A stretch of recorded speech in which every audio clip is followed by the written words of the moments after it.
Friends, आज आपण पाहणार आहोत या पॉईंटचा डिव्हिजन म्हणजेच भागाकार आणि पॉईंटचा भागाकार आज आपण पाहणार आहोत.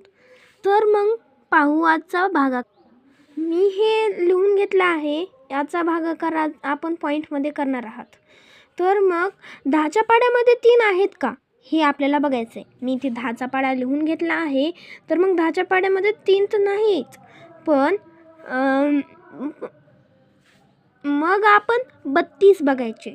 32 म्हणजेच हे आणि हे एक संख्या जर नसली तर 2 संख्या घ्यायच्या. आणि जर म्हणाय गेलं तर मग आपण 32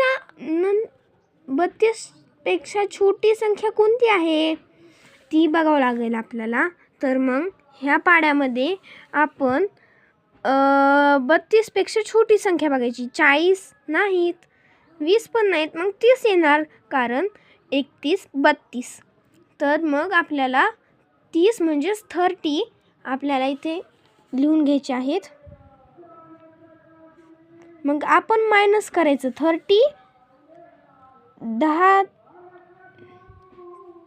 10च्या पाड्यामध्ये 30 आहेत आणि कितीच आहेत म्हणजेच 10 3 30. मग आपण वर 3 30 घेतलं लिहून, 30 लिहून घेतलं. त्याच्यानंतर मग 3 आणि 0 आणि हे 2, तर मग 5 राहिले. मग 5 खालचे खाली घ्यायचे, वरचे खाली घ्यायचे. तर मग आता 25 पेक्षा आपल्याला छोटी संख्या बघावं लागेल. तर मग आपण 10च्या पाड्यामध्ये बघू 25 पेक्षा छोटी संख्या.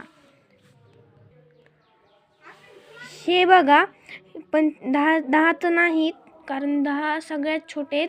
20 येणार झाले 25 पेक्षा छोटे, कारण 30 मोठे आहेत. पुन्हा बाकीच्या सगळ्याच 30 मोठे असले तर बाकीच्या सगळ्याच संख्या मोठ्या असणार झाले. तर मग 20 आपल्याला घ्यावे लागणार आहेत. तर मग आपण 20 घ्यायचे. 10 2 20. तर मग वर 2 लिहायचं आणि मग 20 लिहायचं.